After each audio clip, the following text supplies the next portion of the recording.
But why are such important images so grainy and hard to see? And we're getting a picture on the TV. You got a good picture, huh? NASA claims it's the result of 1960s technology. But if you go back and look at it, the Apollo 11 mission was some pretty awful video by today's standards. These were ghostly images. It just did not look very real at all. And that was a function of the transmitter at the time, the camera at the time that we had available to us to fly on Apollo 11. But investigative journalist Bart Sabrell believes that NASA intentionally made the images hard to see. NASA orchestrated the hoax in a very unique way through television. They had one picture which they completely controlled, black and white, grainy, that convinced everybody we were on the moon. We had no reason to doubt it. They had complete reins over the pictures, over the sound. I mean, sad to say, it was easier than people believe. But despite the lack of clarity, conspiracy theorists see evidence suggesting that these images were staged. It's absolutely unreal. Although it appears that the astronauts are moving in the moon's gravity, which is 1/6 that of the Earth, Percy notes that when the speed of the film is doubled, the astronauts appear to be running as if in Earth's gravity. Also, when the footage of the lunar rover is doubled in speed, it looks as if it's driving here on Earth. But there's another reason some believe the Apollo missions were shot on Earth.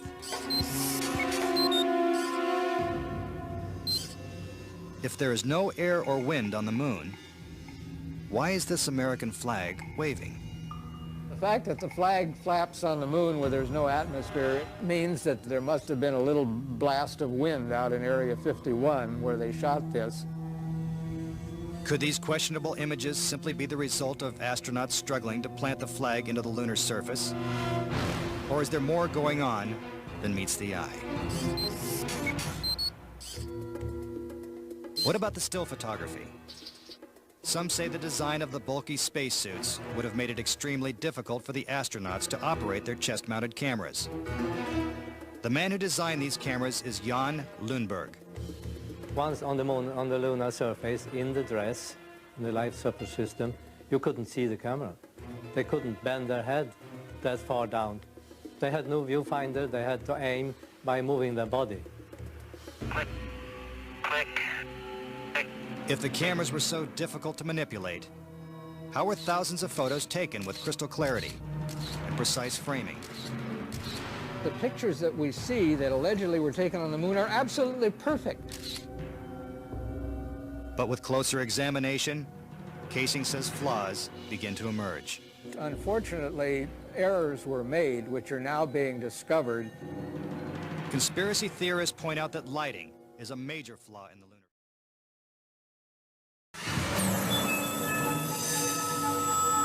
What about the still photography? Some say the design of the bulky spacesuits would have made it extremely difficult for the astronauts to operate their chest-mounted cameras. The man who designed these cameras is Jan Lundberg. Once on the moon, on the lunar surface, in the dress, in the life support system, you couldn't see the camera. They couldn't bend their head that far down. They had no viewfinder. They had to aim by moving their body. Click, click, click.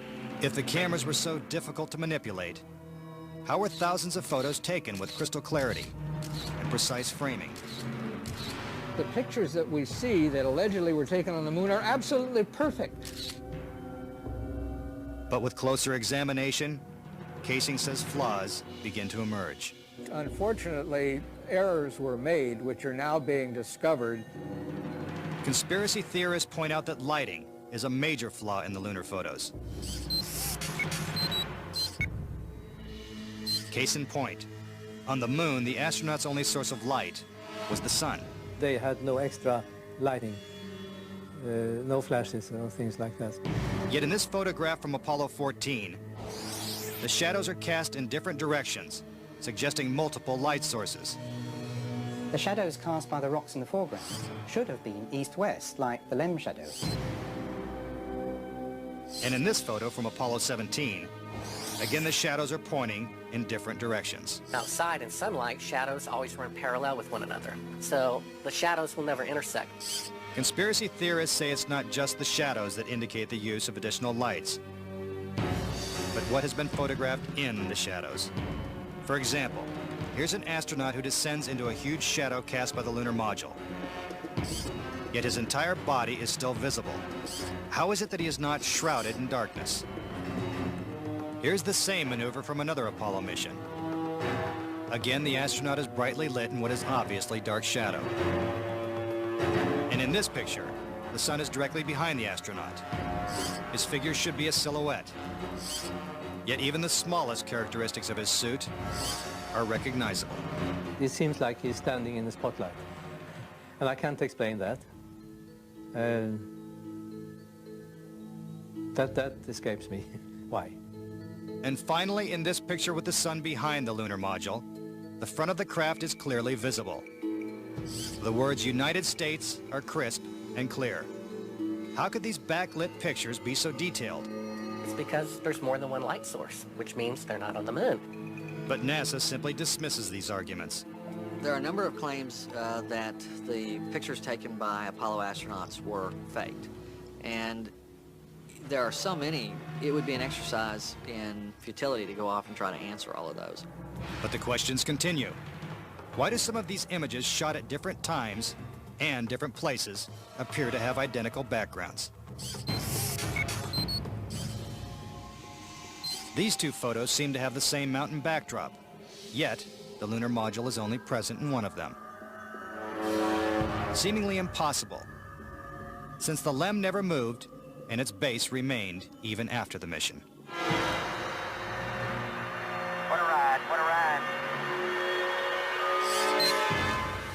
Some suggest the same artificial backdrop was used when shooting two entirely separate pictures. Background discrepancies are also apparent in the lunar video. The best evidence are some pictorial anomalies in the photographic record of the trip to the moon. There is one for Apollo 16 where the same shot, the same hill, appears in 2 different days. This tape was shot on what was reported to be the first of Apollo 16's lunar excursions. But it couldn't pick a better spot. And this video was from the next day at a different location. It is the most beautiful sight. NASA claims the second location was 2.5 miles away. But when one video is superimposed over the other, the locations appear identical. The conspiracy theorists see that as evidence that we didn't go to the moon, that it was staged, and the opposite point of view is that it's a case of bad editing. It's absolutely unreal. Conspiracy theorists claim that even closer examination of the photos suggest evidence of doctoring. For reference, crosshairs were permanently etched into the lunar cameras, so they would have to appear on top of every image. But in this photo, a crosshair is behind a part of the lunar rover. This situation is impossible and has to be the result of technical manipulation and doctoring of the image. And in this photo from Apollo 11, the equipment in the foreground is covering the crosshair, not behind it. And in another from Apollo 12, the American flag is covering one crosshair, and the astronaut is covering the other. When presented with these questionable photos and videos, NASA refutes the conspiracy theories. Some range from incredibly complicated to incredibly goofy. There are arguments that are wrong optically, they're wrong physically, they're wrong scientifically, they're wrong historically. There's a great deal of claptrap that is sort of woven in to these arguments. But despite what NASA says, conspiracy theorists still insist that Apollo was a hoax. When I looked at all the pictures and all the footage, I'm absolutely convinced, I bet my life on it, that we didn't go to the moon. I know for a fact that we didn't. Coming up next, tragedy strikes the Apollo program. The program could be stopped dead in its tracks. 3 astronauts die in a pre-launch simulation. But was it an accident? He was going to blow the whistle on the whole project. And later, Could the astronauts have survived a trip into deep space? Before they got one halfway to the moon, they would have picked up a death dose of radiation. Next, on Conspiracy Theory.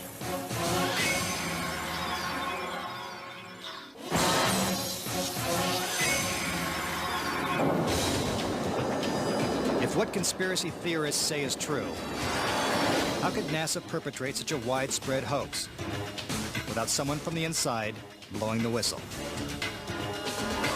Virgil Gus Grissom was selected as one of the original 7 astronauts. A family man and a veteran of several space flights, he was a national hero and was likely to be the first man to walk on the moon.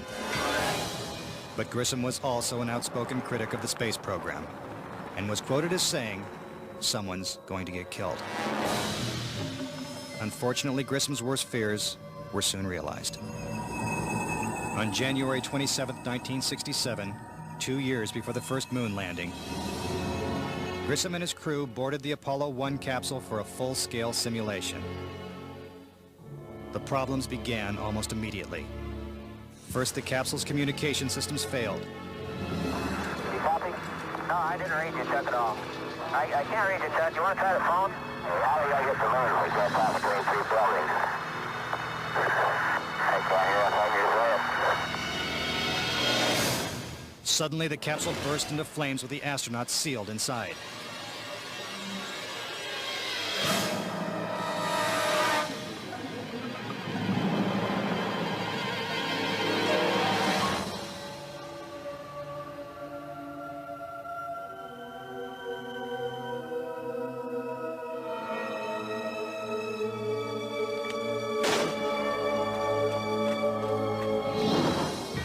Tragically, Gus Grissom, Ed White, and Roger Chaffee lost their lives before ever leaving the launch pad.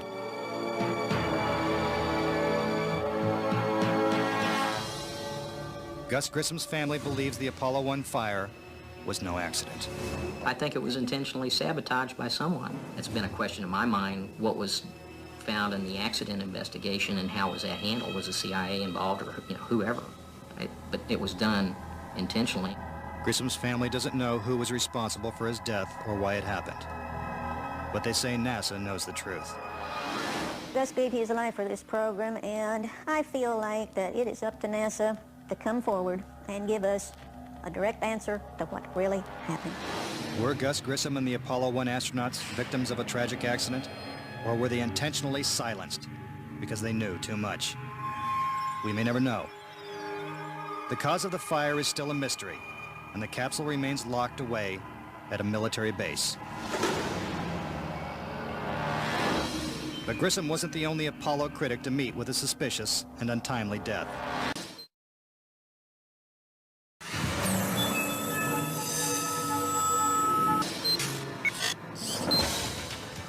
Thomas Ronald Barron was a safety inspector during Apollo 1's construction. After the fire, Barron testified before Congress that the Apollo program was in such disarray that the United States would never make it to the moon. He claimed his opinions made him a target.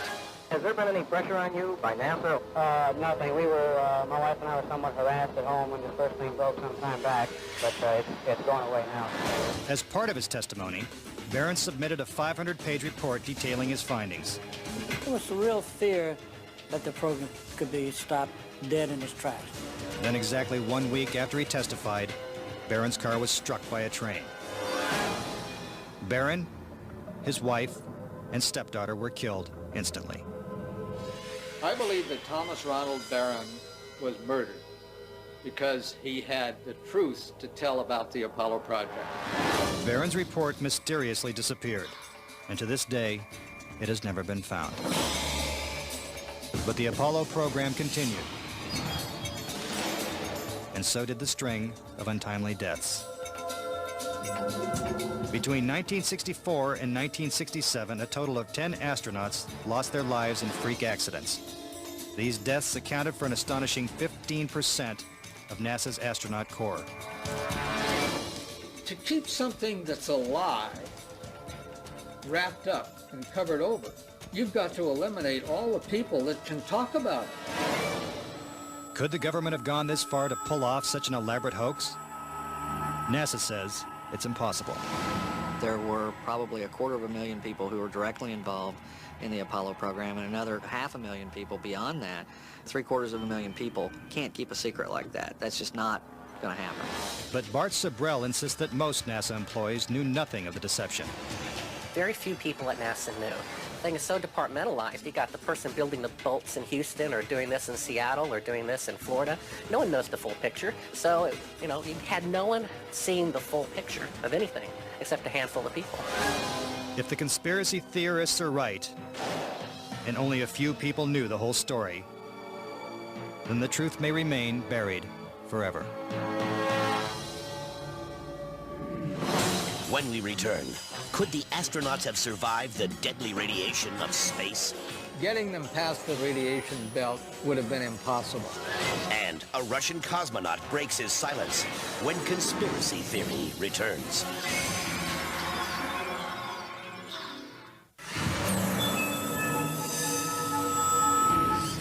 Suspicious deaths, evidence of doctored photos, and flags waving in the airless vacuum of space are not the only reasons to doubt that we ever went to the moon.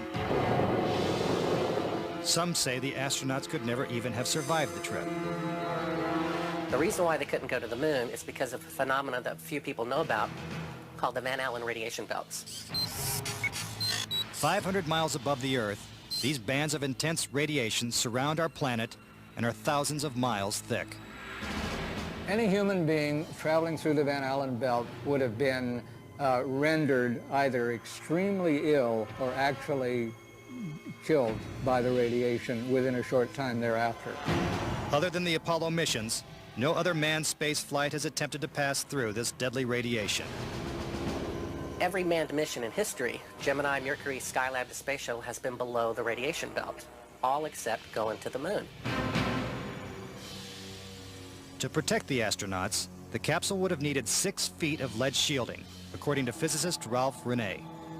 Obviously, the only shielding they had was the literally paper-thin outer hull of aluminum, and their suits consisting of glass fiber, some aluminum fibers, and silicon rubber. It's very interesting concerning radiation that the astronauts were protected by a thin film of aluminum when here on Earth they put a lead shield on us when they take a dental x-ray.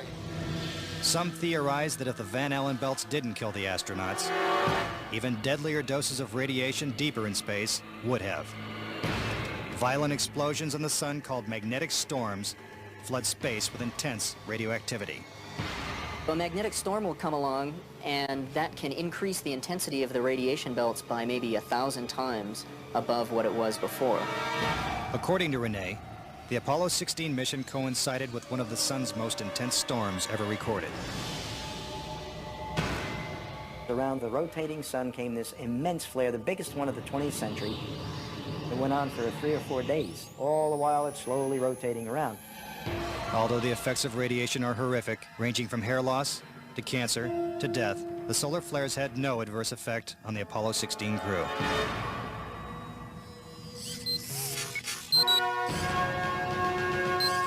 NASA had another problem, and one is that the moon's surface is totally inhospitable to man. If you do it in the dark, and that includes any part of the shadow of the spacecraft itself, the temperatures go down to 250 degrees below zero. In the sun, the temperatures go up to 250 degrees above zero. Rene also theorizes that the astronauts' liquid-cooled spacesuits could not have provided sufficient protection from the intense heat and radiation. But NASA maintains that this hypothesis is wrong. The claim that the radiation on the lunar surface would have incapacitated or hurt the astronauts, it's equal parts bad science and a bad understanding of how we went about designing the equipment. The spacesuits that they wore were incredibly tough and very resilient to lots of different things. If those suits do what NASA says they can do, then I want to see them suit up a guy or two, put him into 3 Mile Island, the pit there that's still hot, and have them clean up the mess. But they can't and they don't. The fact remains that no Apollo astronaut has ever suffered a serious illness from a trip to the moon. Could this be because they never left the safety of Earth's atmosphere in the first place? This is the main reason why the Russians never really intended to send the men to the moon. Was it the fear of lethal radiation that caused the Russians to abandon their plans to go to the moon? According to one of their chief cosmonauts, it was certainly a factor. Of course. We were worried to go out into the unknown of space. Of course, we were fearful. We had no idea how a human would be affected by the radiation. We suspected that possibly the radiation could even penetrate through the craft itself. Are the deadly perils of space proof that NASA faked the Apollo missions? To this day, the Russians have never sent a man to the moon. And we have no plans to return. A final word when conspiracy theory continues.